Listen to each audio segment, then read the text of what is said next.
আসসালামু আলাইকুম। রুমাস ফিউশন থেকে চলে আসলাম ছোট্ট একটা ভিডিও নিয়ে। আজকে আমি রান্না করব সুপি মোমোস। চলুন শুরু করি। প্রথমে ডো রেডি করার জন্য একটা প্লেটে 1 কাপ ময়দা, সামান্য পরিমাণে তেল, সামান্য পরিমাণে লবণ দিয়ে স্বাভাবিক তাপমাত্রার পানি দিয়ে ডোটা আমি মেখে রেডি করেছি।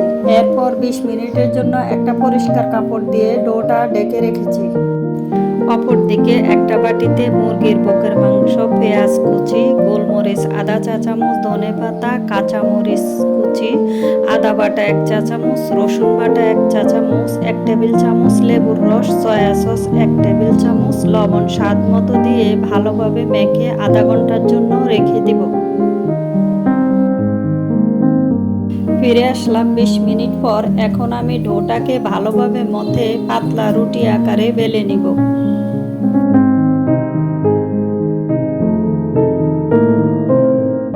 রুটি যত পাতলা হবে ভিতরের পিলারটা তত ভালোভাবে সিদ্ধ হবে এবং সফট হবে।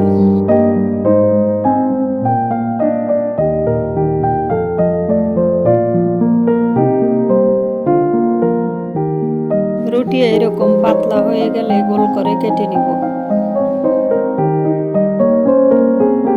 এখন আমি চিকেনের পিলারটা দিয়ে এভাবে হাত দিয়ে চেপে চেপে ভাঁজ করে নিব।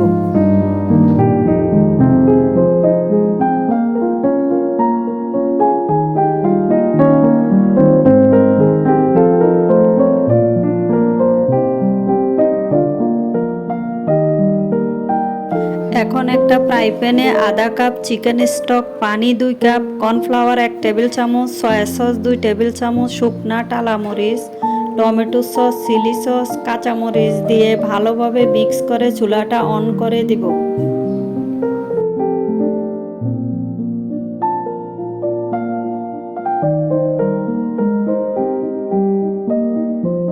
কিছুক্ষণ জাল করার পর স্বাদমতো লবণ, 1 টেবিল চামচ চিনি দিয়ে আবারও কিছুক্ষণ নাড়াচাড়া করে মোমোসগুলি দিয়ে 5 মিনিট রান্না করে নিব।